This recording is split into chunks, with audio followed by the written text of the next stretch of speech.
10, 9, 8, 7, 6, 5, 4, 3, 2. Tan Malaka dan Islam. Pemikiran Tan Malaka tentang Islam terutama terlihat dari beberapa karyanya seperti Komunisme dan Pan-Islamisme, Madilog, dan Islam dalam Tinjauan Madilog. Hampir dari keseluruhan karya Tan Malaka yang berkaitan dengan Islam sangat memuji tentang agama ini. Dalam Madilog misalnya, Tan Malaka mengatakan, "Saya anggap bahwa agama monoteisme Nabi Muhammad yang paling konsekuen terus lurus. Maka itulah sebabnya menurut logika, maka Muhammad yang terbesar di antara Nabi yang monoteisme." Tan Malaka tidak melihat adanya pertentangan dirinya dengan ajaran-ajaran yang ada dalam agama Islam. Bahkan, Tan Malaka berani berbeda pendapat dengan Lenin di Rusia tentang Islam. Ia juga berbeda pendapat dengan Komintern yang tetap memegang prinsip Marx yang menganggap bahwa agama sebagai candu dan mencurigai bahwa pan-Islamisme hanya sebagai sebuah gerakan borjuis Islam. Bagi Tan Malaka, pan-Islamisme adalah sebuah gerakan revolusioner dalam menentang imperialisme. Dikatakan oleh Tan Malaka, saat ini pan-Islamisme berarti perjuangan untuk pembebasan nasional, karena bagi kaum muslim, Islam adalah segalanya. Tidak hanya agama, tetapi juga negara, ekonomi, makanan, dan segalanya. Dengan demikian, pan-Islamisme saat ini berarti persaudaraan antara sesama muslim dan perjuangan kemerdekaan bukan hanya untuk Arab tetapi juga India, Jawa, dan semua muslim yang tertindas. Persaudaraan ini berarti perjuangan kemerdekaan praktis bukan hanya melawan kapitalisme Belanda, tetapi juga kapitalisme Inggris, Prancis, dan Italia. Oleh karena itu, melawan kapitalisme secara keseluruhan. Itulah arti pan-Islamisme saat ini di Indonesia, di antara rakyat kolonial yang tertindas, menurut propaganda rahasia mereka, perjuangan melawan semua kekuasaan imperialisme di dunia. Keberanian Tan Malaka dalam berbeda pendapat dengan banyak orang tentang Islam, termasuk dengan Komintern, bukan sebuah keberanian yang sembrono, melainkan sebuah keberanian yang dilandasi dengan pengetahuan yang luas tentang Islam. Apakah Tan Malaka mempelajari Islam secara mendalam atau tidak? Memang belum bisa dibuktikan. Namun Tan Malaka dalam Madilog mengatakan, sumber yang saya peroleh buat agama Islam, inilah yang hidup. Seperti saya sudah lintaskan lebih dahulu dalam buku ini, saya lahir dalam keluarga Islam yang taat. Pada ketika sejarahnya, Islam buat bangsa Indonesia masih boleh dikatakan pagi. Di antara keluarga tadi sudah lahir seorang alim ulama yang sampai sekarang dianggap keramat. Ibu bapak saya keduanya taat dan yang takut kepada Allah dan jalankan sabda Nabi. Saya saksikan ibu saya sakit menentang malaikat maut menyebut juz Yasin berkali-kali, dan sebagian besar dari Al-Quran dilafalkannya di luar kepala. Orang kabarkan bapak saya didapati pingsan setelah badannya dalam air. Dia mau menjawat air sembahyang, sedang menjalankan tarikat. Setelah bangun, sadar, dia bilang dia berjumpa dengan saya yang pada waktu itu di negeri Belanda. Masih kecil sekali saya sudah bisa tafsirkan Al-Quran dan dijadikan guru muda. Sang ibu menceritakan Adam dan Hawa dan Nabi Yusuf. Tiada acap diceritakannya pemuka piatu Muhammad bin Abdullah. Entah kenapa, mata saya terus basah mendengarnya. Bahasa Arab terus sampai sekarang saya anggap sempurna, kaya, merdu, jitu, dan mulia. Selama di kampung, Tan Malaka mempelajari Islam tidak dalam waktu yang lama sebagaimana kebanyakan pemuda Minangkabau yang lain. Ia harus meninggalkan Minangkabau untuk melanjutkan studinya ke Belanda. Tapi ia senantiasa tertarik untuk memahami Islam.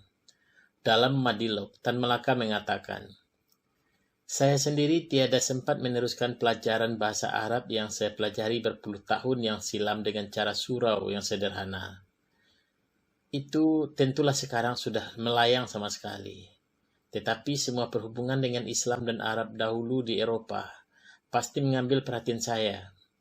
Dengan mengikat pinggang lebih erat, saya ketika di negeri Belanda membeli sejarah dunia berjilid-jilid, salinan bahasa Jerman ke bahasa Belanda, karena di dalamnya ada sejarah Islam dan Arab dituliskan dengan lebih sempurna dari yang sudah-sudah."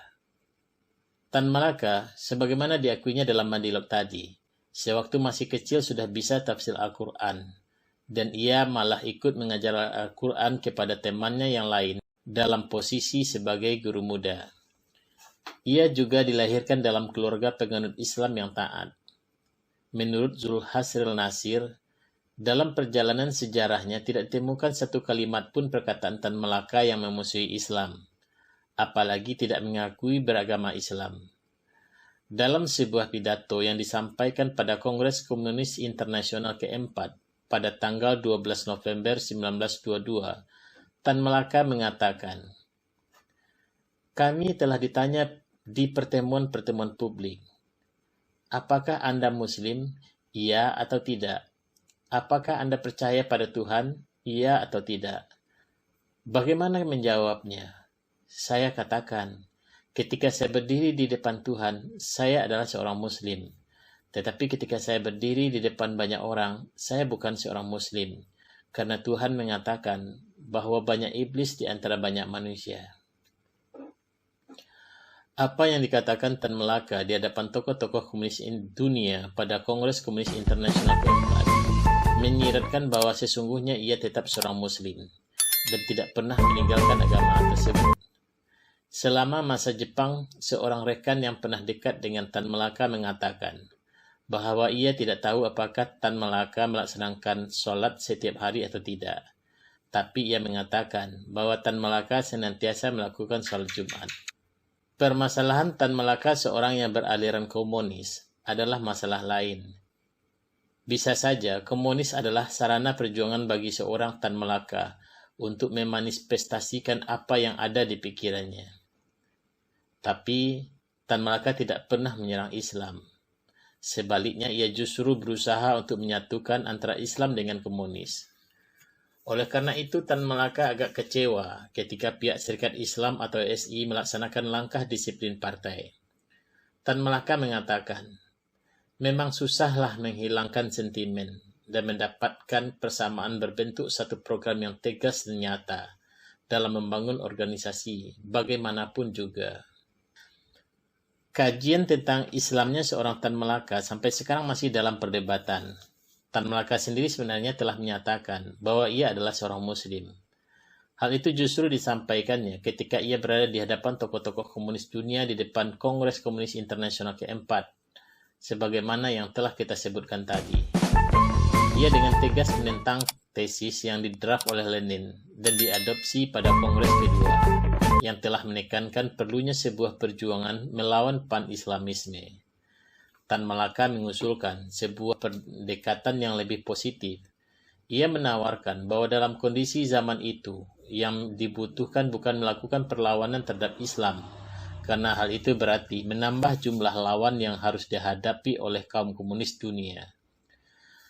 Perlawanan yang dilakukan oleh pihak komunis internasional terhadap Islam justru membuat kaum komunis di sebagian dunia, terutama di timur, akan mengalami kesulitan hebat.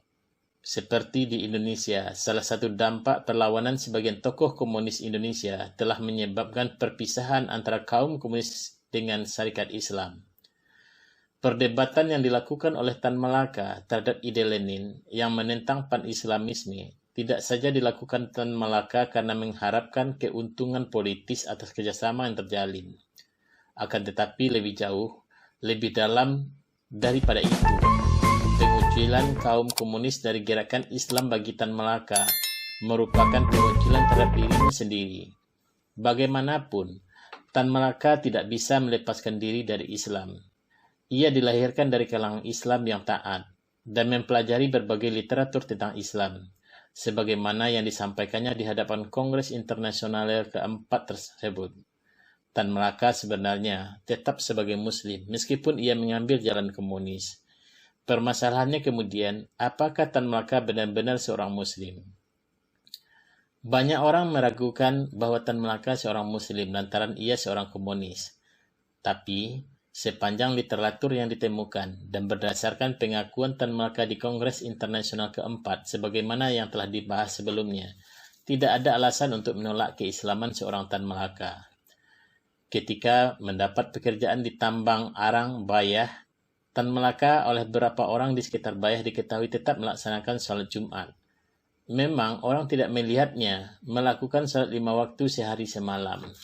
Di bagian lain, ada orang mengatakan bahwa ada 2 waktu Tan Malaka yang tidak boleh diganggu dan selalu dirahasiakan dari orang lain.